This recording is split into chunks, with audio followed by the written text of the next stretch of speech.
भाव से लगेंगे किनारे, अगर नाथ दे। आत्मसमर्पण करिए, आत्मनिवेदन करिए, शरणागति भाव में आ जाइए। देखिए, संतों के मुख से मैंने सुना है, श्रीमद् वाल्मीकि रामायण में भगवान श्री राघवेंद्र सरकार सुग्रीव जी से कहते हैं कि मित्र, पूजा नित्य करनी पड़ती है, दर्शन नित्य करना पड़ता है, जितने साधन है उनको बार बार करने पड़ते हैं, लेकिन एक कार्य ऐसा है जो जीवन में केवल एक बार यदि कर दे तो मैं उस जीव की जीवन भर रक्षा करता हूं। ये मेरा व्रत है। क्या करना है? आप यहाँ आ गए संगरिया धाम में, सामने जाकर हाथ उठाकर कह देना है, प्रभु जगत का होकर देख लिया, अब आपका होने आया हो प्रभु, आपकी शरण में आया हूं। तवास्मि राघव सक्रदेव प्रपन्नाय तवास्मि चित याचते। रघुनाथ जी कहते हैं, अभयम सर्वभूतेभ्यो ददाम्य एतद् व्रतम मम। ये मेरा व्रत है, उसको मैं निर्भय बना देता हूं। आत्मनिवेदन करिए। ये सारे कोल भीलों ने आत्मनिवेदन किया भगवान। प्रभु चित्रकूट में वास किए। अब गोस्वामी तुलसीदास जी महाराज कहते हैं कि कहे राम बन गवन सुनहा सुहावा। मैंने राम जी के सुहावने वन गमन की कथा को गाया। क्या भगवान के वन जाने की कथा सुहावनी है? सुहावनी है। क्यों? इस वन यात्रा को मेरे प्रभु ने स्वीकार कर लिया। देखिए, जिस यात्रा को आपके मन ने स्वीकार कर लिया, यात्रा में आनंद बना रहेगा, और जिस यात्रा को मन ने स्वीकार नहीं किया, आप महंगी से महंगी गाड़ी में भी यात्रा करिए, आपको आनंद की अनुभूति होने वाली नहीं है। भगवान ने इस वनवास को स्वीकार किया। अस्तु गोस्वामी जी कहते हैं, कहे ओ राम बन गवन सुहावा, अब सुनहु सुमंत अवध जी। अब उस प्रकरण को सुनाता हूं कि सुमंत जी अयोध्या कैसे वापस आए। सुमंत जी राम जी के साथ गए थे ना। राम जी ने कहां से विदा किया सुमंत जी को? कहिए। गंगा जी के तट से। केवट जी के पास जाने से पहले राम जी ने बरबस राम सुमंत पठाया। प्रभु ने बरबस पठाया सुमंत जी को। निषाद राज को भगवान के साथ गए थे। गंगा पार करने के बाद दूसरे उस दिन, जिस दिन गंगा पार किए केवट भैया के द्वारा, उस दिन एक वृक्ष के नीचे विश्राम हुआ। तेहि दिन भयउ बिटप तलिबास। उसके अगले दिन भगवान चले तो संध्या बेला तक तीर्थराज प्रयाग पहुंचे।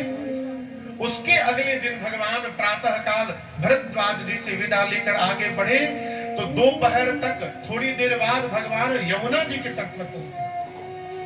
और यमुना जी के तट पर जाने के बाद, वहां स्नान करने के बाद राम जी ने वहां से निषाद राज गुह को वापस श्रृंगवेरपुर विदा किया। अब आप कल्पना करिए, पहली रात्रि विश्राम बट वृक्ष तक, दूसरा तीर्थराज प्रयाग, तीसरे दिन चले हैं तो कम से कम चौथे दिन निषाद राज गुह, चौथे दिन मानिए अथवा पांचवें दिन मानिए, पांचवें दिन निषाद राज गुह श्रृंगवेरपुर पहुंचे हैं। पांचवें दिन, 5 दिन पहले राम जी ने जिन सुमंत जी को अयोध्या की ओर विदा किया था, वो सुमंत जी अयोध्या गए नहीं है अभी। रथ के घोड़ों को निकाल करके रथ से वृक्ष में बांधकर अब वृक्ष के नीचे बैठे हैं, और जिस दिशा में रघुनाथ जी गए हैं उस दिशा में देख रहे हैं। और क्या कर रहे हैं? राम राम सिया लखना पुकारे। हे राम हे लक्ष्मण हे वैदेही, ये बोल रहे हैं। निषाद राजगुरु आए, सुमंत जी की दशा को देखे तो व्याकुल हो गए। आप तो सुमंत जी को छोड़िए, जिस घोड़े पर, जिस रथ पर बैठकर भगवान आए हैं, उस रथ के घोड़ों की दशा देखिए। गोस्वामी जी कहते हैं, देखी दक्षिण दिशा है, जिस दिशा में रघुनाथ जी गए थे उस दिशा में घोड़े देखकर ही निहरा रहे हैं। निषाद राजगुरु के सेवक उनको चारा देते हैं, लेकिन आपको बताऊं 5 दिन हो गया है, घोड़ों ने न चारा का एक दाना मुख में डाला है, न जल का एक बूंद लिया है। नहीं तृण चरहि न पियहि लोचन, न जल पी रहे हैं, न दाना खा रहे हैं, केवल रो रहे हैं। यदि कोई राम राम बोल भी दे रहा है तो घोड़े उसको देखकर ही कर रहे हैं। निषाद राजगुरु आए, देखकर दशा व्याकुल हो गए। सुमंत जी से बोले, सुमंत जी आप ज्ञानी हैं, यदि आप इस प्रकार से अधीर हो जाएंगे तो अवध को कौन संभालेगा। निषाद राजगुरु इसी दृश्य से समझ गए कि जब सुमंत जी की ये दशा है तो अवध वासियों की क्या दशा हुई होगी। वहां पर बरबस घोड़ों को निकाल कर रथ में लगाया, सुमंत जी को रथ पर बिठाया। आज घोड़े आगे नहीं जाना चाहते, मानो कहना चाहते हो कि रघुनाथ जी पीछे छूट गए, हम आगे कैसे बढ़ जाए। निषाद राजगुरु समझे कि सुमंत जी पहुंच नहीं पाएंगे, तो अपने कुछ सेवकों को साथ में लगा दिए कि आप सुमंत जी को अवध पहुंचा कर आइए। और जैसे रथ श्रृंगवेरपुर से अवध की ओर बढ़ा है, पूज्यपाद गोस्वामी तुलसीदास जी कहते हैं, अपने हाथों से अपने केश को पकड़कर सुमंत जी नोचने लगे। कहते हैं, आहा मंदमन अवसर चूका, हे मंदमन सुमंत, तूने अवसर खो दिया। राम चले गए और तेरा प्राण शरीर से नहीं गया। अब इससे अधिक कौन सा दुख आएगा कि तेरा शरीर प्राण का त्याग करेगा। रोते रोते गाल पर आंसुओं की धारियां पड़ गई, होठ पर फफोले निकल गए।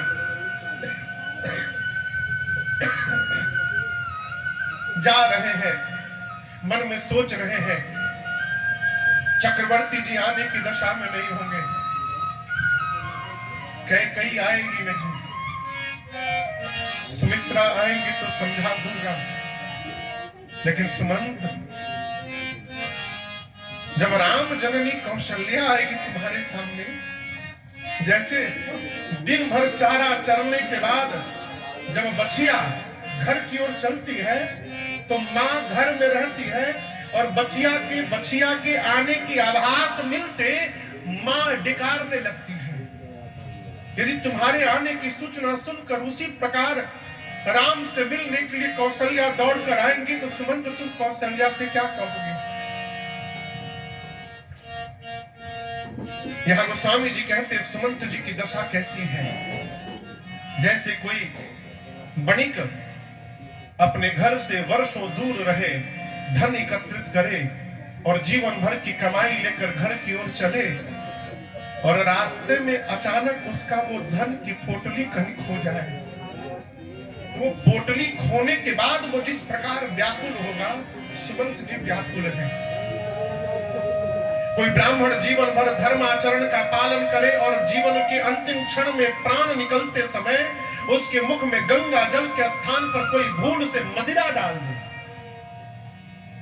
जो जीवन भर धर्म का पालन किया हो और मरते समय मुख में गंगा जल नहीं मदिरा आ जाए, मदिरा जाने के बाद वो जिस प्रकार का सोच करेगा, सुमंत जी कर रहे हैं।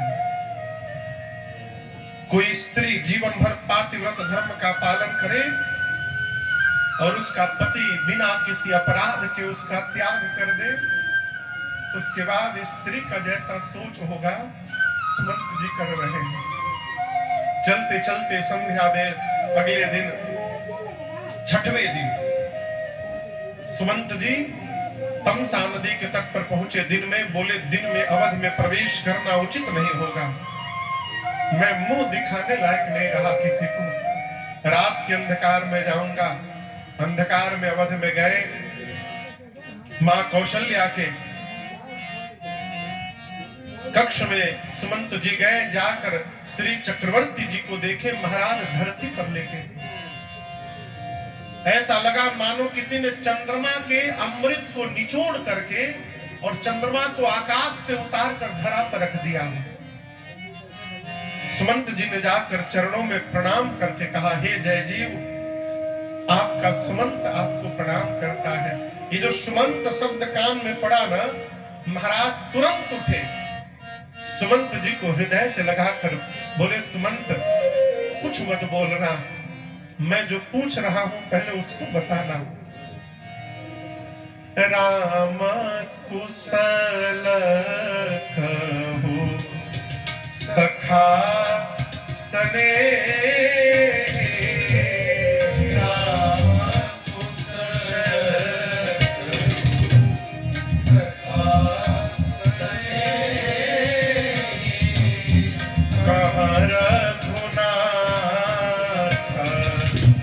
लखन बैदे,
चक्रवर्ती जी ने सुमंत जी को हृदय से लगाया, कहा, सुमंत ये बताओ, मेरे राघव कुशल है ना?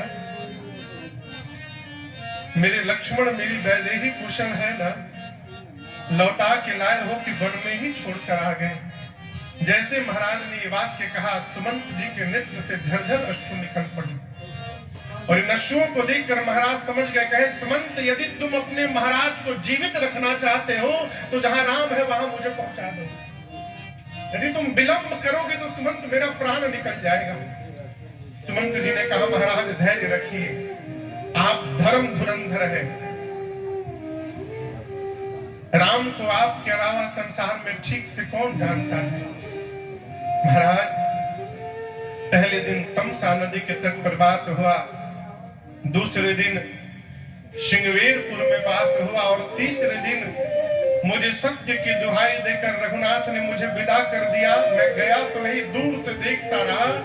केवट के सहयोग से राम गंगा को पार करके मेरी आंखों से दूर हो गए। मुझसे कहे कि जाकर पिताजी के चरणों को प्रणाम करके कहिएगा कि 14 वर्ष बाद उनका नाम आकर स्वयं प्रणाम करेगा। महाराज जैसे ये बात सुने, चक्रवर्ती जी के शरीर का प्राण निकलने के लिए फड़फड़ाने लगा।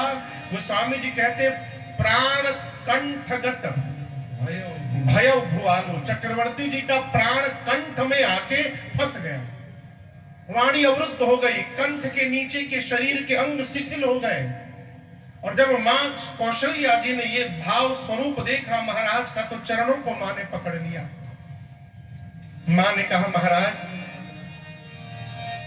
आज इस राम के वियोग रूपी सागर में अवध जहाज बन करके खड़ा हुआ है। राम का वियोग समुद्र है और इस वियोग रूपी समुद्र में ये अयोध्या पूरी जहाज बन के खड़ी है और इस जहाज पर पूरा परिवार चढ़ के बैठा हुआ है। और नाथ, आप ही इस जहाज के नाविक हैं। प्रभु, यदि नाविक ही नहीं रहेगा तो कहिए जहाज को डूबने से कौन बचाएगा? मैं कहती हूँ यदि आप धैर्य धारण करेंगे प्रभु, तो 14 वर्ष बाद राम स्वयं आकर आपके चरणों में प्रणाम करेंगे। महाराज ने कहा, कौशल्या आज मुझे धैर्य नहीं, आज मुझे उन अंधे माता पिता की श्रुति आ रही है। कौन अंधे माता पिता? श्रवण कुमार के माता पिता। महाराज ने यहाँ जिक्र किया है, चर्चा की है, तापस अंध श्राप सुधि आ रही है। बोले मरते समय उस माता पिता ने मुझसे कहा था कि दशरथ, जिस प्रकार पुत्र के वियोग में हम मर रहे हैं, इसी प्रकार एक दिन पुत्र के वियोग में तुम भी मरोगे।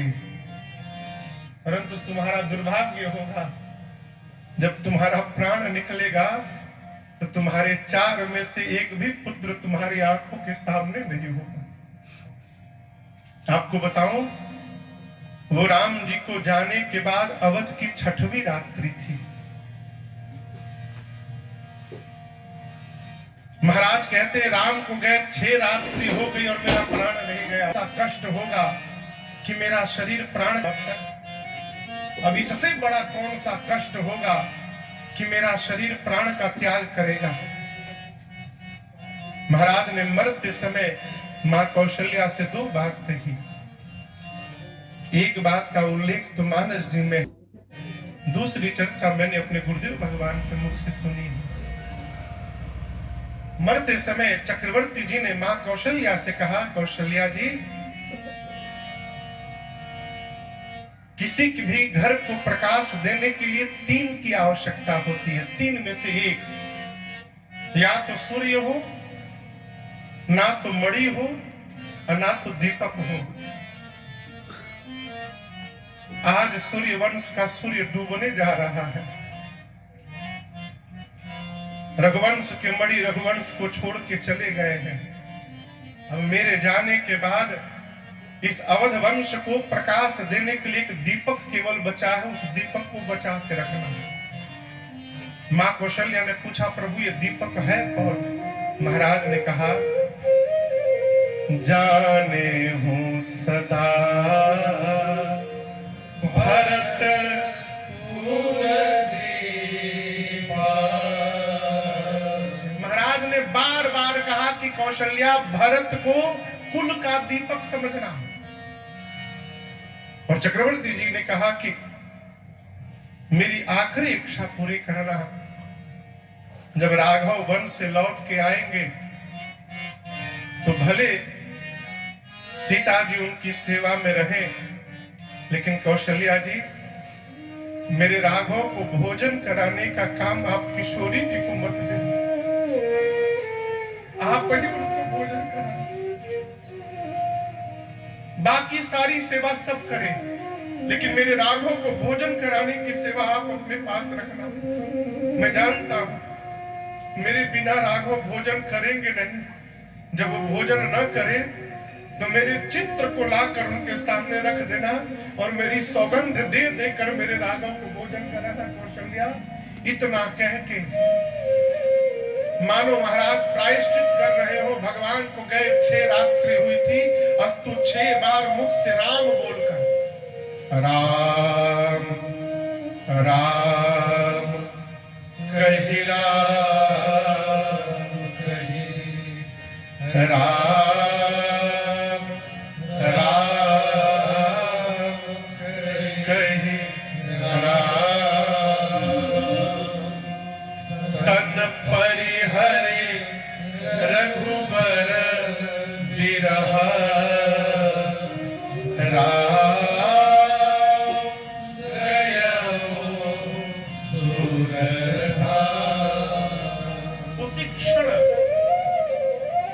अविलंब महाराज 6 बार अपने मुख से राम राम राम राम राम राम कह के जैसे कोई तिनके का त्याग करता है, प्रिय तन तृण इव परिहरेउ, महाराज ने तुरंत अपने प्राण का त्याग कर दिया। पूज्यपाद गोस्वामी तुलसीदास जी महाराज कहते हैं कि श्री चक्रवर्ती जी महाराज ने अपने जीने और मरने का दोनों का फल प्राप्त किया। जियना मरना फला दशरथ पावा, जियन मरण फल दशरथ पावा। अंध अनेक अमल जस छावा, अंध अनेक अमल जस छावा। जियत राम विधु, जियत राम विधु बदन निहारा, राम बिरारी मरण सवारा, राम बिरारी मरण सवारा, राम बिरारी मरण सवारा।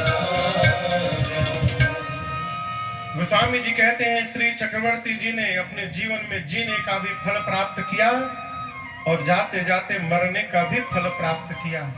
कैसे महाराज? जब तक जीवित रहे श्री रघुनाथ जी को देखते देखते जीवित रहे, और जब रघुनाथ जी से विरह हुआ तो उनके विरह में अपने प्राण का त्याग करके और राम जी को स्मरण करते करते चले गए। यही जीने का फल है और यही मरने का फल है।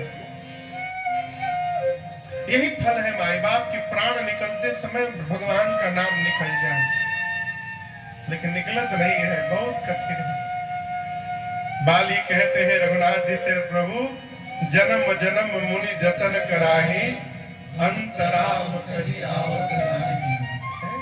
ये महात्मा लोग निरंतर इसीलिए जप में रहते हैं कि निरंतर जप में रहेंगे तो प्राण निकलते समय भी भगवान का नाम निकल जाएगा।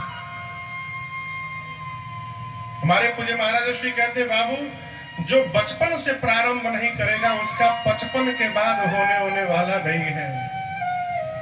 55 के बाद भी वही कर सकता है जो बचपन से लगा हुआ है। गोस्वामी जी कहते हैं, सूर्य वंश का सूर्य आज डूब गया, अथयऊ आज भान कुल भान। माताएं विलाप करती हैं। प्रातः काल गुरुदेव भगवान आए, ज्ञान उपदेश करके नाव में तेल भर करके महाराज के पार्थिव शरीर को सुरक्षित किया। बर्फ नहीं था। क्यों सुरक्षित किया? अग्नि देने के लिए कोई नहीं है। सेवकों को बुलाकर कहा कि आप लोग जाकर भरत जी से उनके ननिहाल में केवल इतना कहिएगा कि गुरुदेव ने याद किया है, बस यहाँ जो घटना घटी है बताइएगा मत। यदि भरत जान गए तो फिर आ नहीं पाएंगे। गोस्वामी जी कहते हैं, जिस दिन से अयोध्या में ये अनर्थ प्रारंभ हुआ है उस दिन से भरत जी को अपशकुन होने लगे। रात में भरत भैया सोते हैं तो देखा ही रात भयानक